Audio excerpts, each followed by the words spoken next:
এরকম অনেকেই আছেন যারা দিনে 50 বার 100 বার বলছেন ভাল লাগছে না। আবার এরকম অনেকেই আছেন যারা বিভিন্ন কারণে ভয় পেয়ে সৃষ্টিকর্তার কাছে ক্ষমা চাইছেন, বারে বারে মনে মনে ক্ষমা চাইছেন।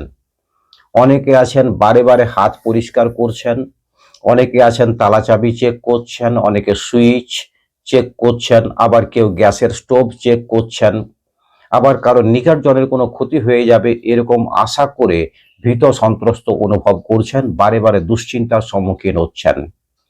এছাড়া এরকমও মানুষ দেখতে পাওয়া যায় যারা মনে করছেন তিনি কোনো কঠিন রোগের শিকার হয়ে গেছেন।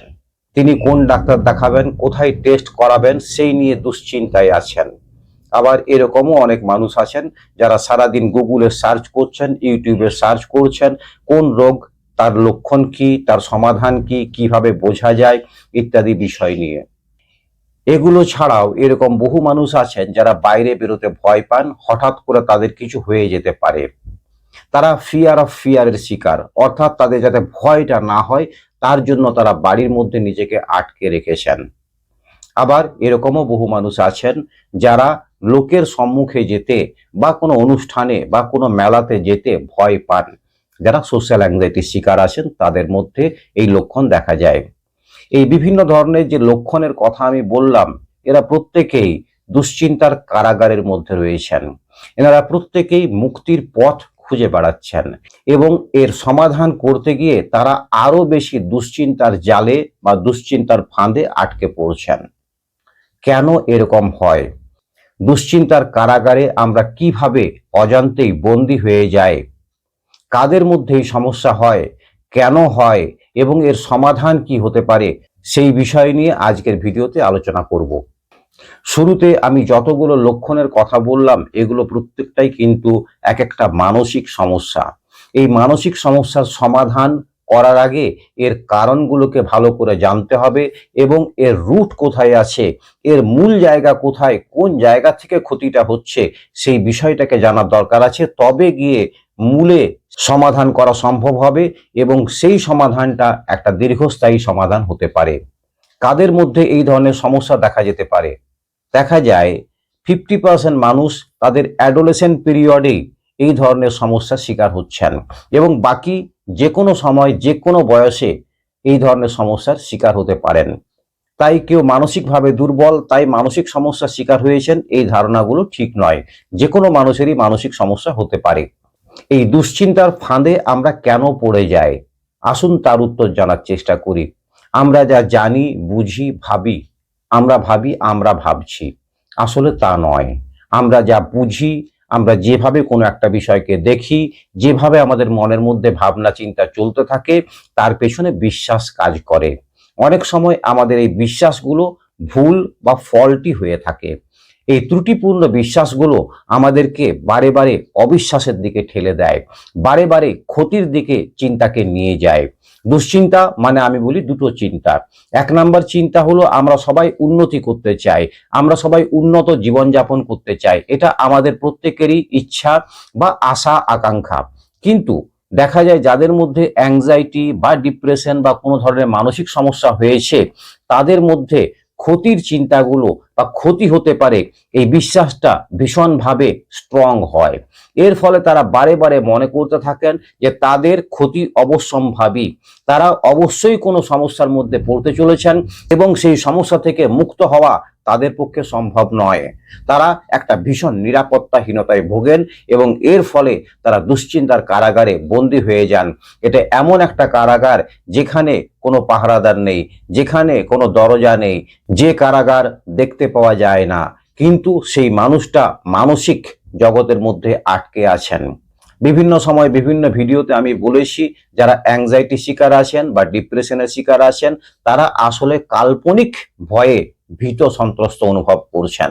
আমাদের মন যখন কোনো কিছুকে বোঝার চেষ্টা করে, ভবিষ্যৎ নিয়ে ভাবার চেষ্টা করে, তখন আমাদের মনের মধ্যে যে বিশ্বাসগুলো থাকে যেগুলো বিভিন্ন চিন্তাকে বিচার করে, বিশ্লেষণ করে এবং ভেবে দেখে ঠিক না ভুল, ভালো না খারাপ, সেই বিশ্বাসগুলো যখন নেগেটিভ হয়ে যায় তখন আমাদের মনের মধ্যে অ্যাংজাইটি তৈরি হয়।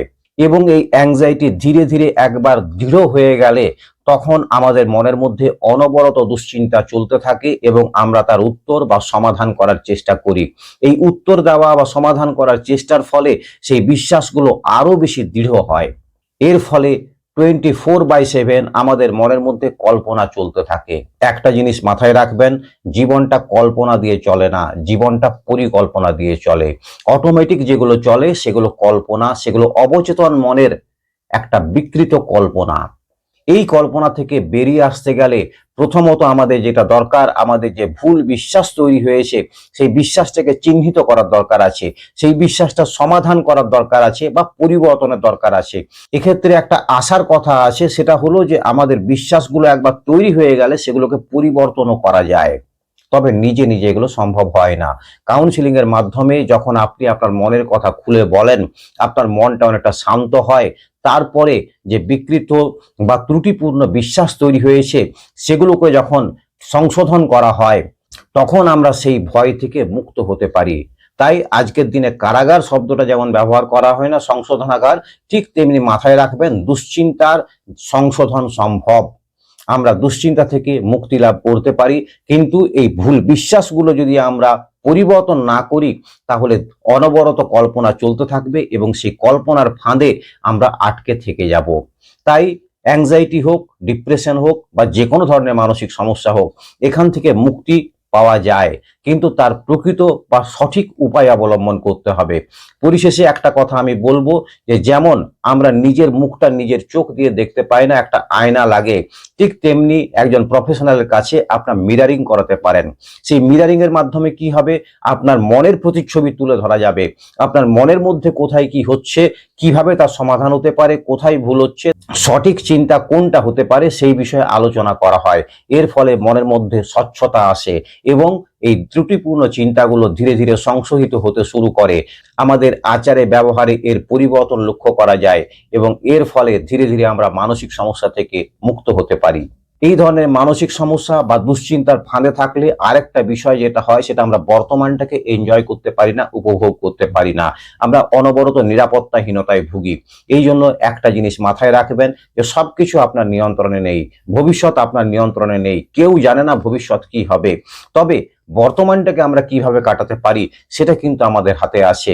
তাই আপনি মনে করুন আমি বর্তমানে নিরাপদে আছি, যা চলছে আমার মাথার মধ্যে চিন্তা চলছে বা দুশ্চিন্তা চলছে, এই দুশ্চিন্তা যদি চলে তারপরেও আমি কিন্তু বর্তমানে ফোকাস করতে পারি। একটু ব্রেক নিন, চিন্তার থেকে একটু বেরিয়ে এসে বর্তমানে ফোকাস শুরু করুন, একটু মাইন্ডফুল হন এবং এরপরে বর্তমানে ফোকাস করুন। দিনে যদি মাঝে মধ্যে আপনারা বর্তমানে ফোকাস করতে পারেন তাহলে কিন্তু চিন্তার যে প্যাটার্ন আছে বা দুশ্চিন্তার যা লুপটা আছে সেই লুপটা কিন্তু দুর্বল হবে। সাথে আপনারা দরকার হলে কোনো প্রফেশনালের সাহায্য নিন, কোনো কাউন্সিলর বা কোনো সাইকিয়াট্রিস্টের সাহায্য নিয়ে এই সমস্যা থেকে বেরিয়ে আসুন। কাউন্সিলিং এর মাধ্যমে আপনার দুশ্চিন্তাগুলোকে দূর করতে বা দুশ্চিন্তার পেছনে মূল যে ভুল বিশ্বাসটা আছে সেটাকে দূর করতে সাহায্য করা হয়। আর মেডিসিনের মাধ্যমে আপনার যে ফিলিংসটা হচ্ছে, অতিরিক্ত যে ভয়ের ফিলিংস বা অতিরিক্ত যে হতাশার ফিলিংস হচ্ছে, সেটাকে কমাতে সাহায্য করা হয়। তবে পরিশেষে একটাই কথা বলবো যে সব সময় যে ভুল বিশ্বাসের থেকেই সবকিছু হয় তাও নয়। অনেক সময় ফিলিংস আমাদের বিগড়ে যায়, ব্রেনে বেশ কিছু বায়োকেমিক্যাল চেঞ্জ হয়ে যায়, এর ফলেও দুশ্চিন্তা হতে পারে। এছাড়া অনেক সময় দীর্ঘস্থায়ী রোগ ভোগ করলেও কিন্তু দুশ্চিন্তা হতে পারে। কিছু কিছু মেডিসিন থেকেও দুশ্চিন্তা তৈরি হতে পারে, আমাদের পরিবেশ পরিস্থিতির কারণে দুশ্চিন্তা তৈরি হতে পারে। তাই নিজে নিজে বেশি বিচার বিশ্লেষণ না করে যদি দেখেন কয়েক সপ্তাহ পরেও আপনার এই অনবরত দুশ্চিন্তার যে লুপ সেটা কাটছে না, তখন অবশ্যই একজন পেশাদারের সাহায্য নিন। আপনি এই চিন্তার লুপ থেকে একদিকে যেমন মুক্ত হতে পারবেন, সাথে ভবিষ্যৎ সম্পর্কে আশাবাদী হতে পারবেন। আপনি আপনার পরিবারের একজন সম্পদ হয়ে উঠতে পারবেন। ভালো থাকবেন সবাই। আজকের ভিডিওটা এখানেই শেষ করছি। নমস্কার।